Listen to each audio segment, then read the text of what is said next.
There are so many things we want to be in this world, and so many problems we want to play a role in solving. We want to be a part of the climate change movement and fight for social justice. We want to volunteer within our community and attend local protests. We want to fight for what matters to us most deeply. But what we often don't realize is that there's a common denominator in all of that, and it's foundational for all of those things actually happening. The truth is, if we took this one thing away, none of it would be possible. It all relies on one key thing.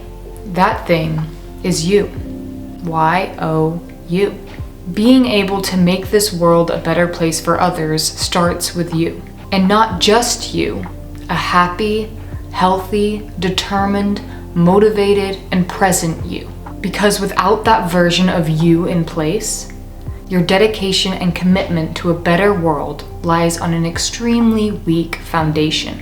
You need to sleep right and eat right so you have the energy to show up to volunteering. You need to know what it takes to make yourself emotionally well and heal before you can start helping others become emotionally well and heal too. You need to prioritize taking care of yourself, your body, and your physical vessel in order to have the mental sharpness and strength to plan, organize, and execute on all of your social goals. You need to rest after your long workday so you can truly dedicate energy to helping this world be a better place. You need to protect your peace so that you have enough to share with others. You need to prioritize you before you can be strong enough to show up for the world. Because like I always say, if everyone just cleaned their own doorstep, then the whole world would be clean. Because you cannot pour from an empty cup. Because in a world that measures our worth based on our economic and social output, intentionally taking care of yourself and encouraging others to do the same is an act of resistance in itself, especially those suffering disproportionately from everyday injustices. If we ourselves are not fundamentally well, we will not have the strength and desire to do all of the things we want to do. We cannot make the world a better place. When you start putting your own health and wellness in the back seat, you pass the point of being effective in action. We cannot give energy to all the universal problems if we don't even have the energy for ourselves.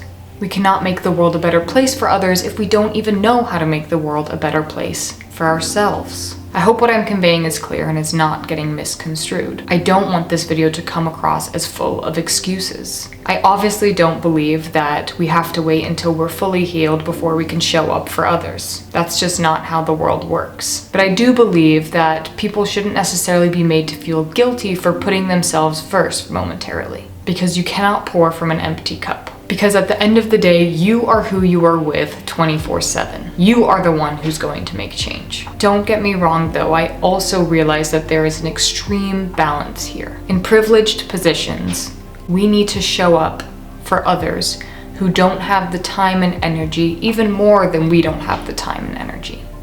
There are sacrifices that we have to make, but it all starts with you. So take your need for rest, your need for fun, your need for activity, your need for socializing, and your need for love seriously. Then get out there and help make the world a better place for others. This is why I create these videos. I truly believe that change starts with healing the individual, healing all the emotional buildup and blockages, healing the body through nutrition and movement, healing the mind through meditation and fun, healing the world one individual at a time.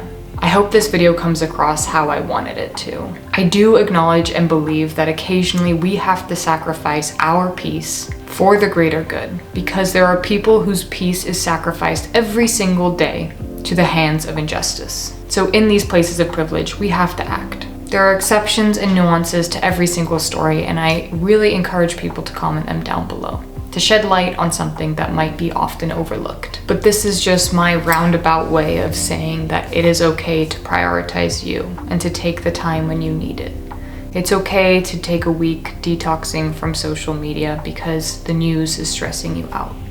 It is all okay. And you don't really need to feel guilty about it because you cannot pour from an empty cup. When your mental health and your wellness is being sacrificed, you pass the point of being effective in action. So get yourself back up to that level, and then you can start acting again. but it's important to get yourself there first. I'm not at all an expert in mental health. You guys know this, but I think it's important to create a space where open dialogue is valued and we all trust each other to communicate with love, kindness, and understanding. I appreciate you all in helping me reduce the stigma that comes along with discussing mental health and prioritizing yourself. Thank you guys so much for watching.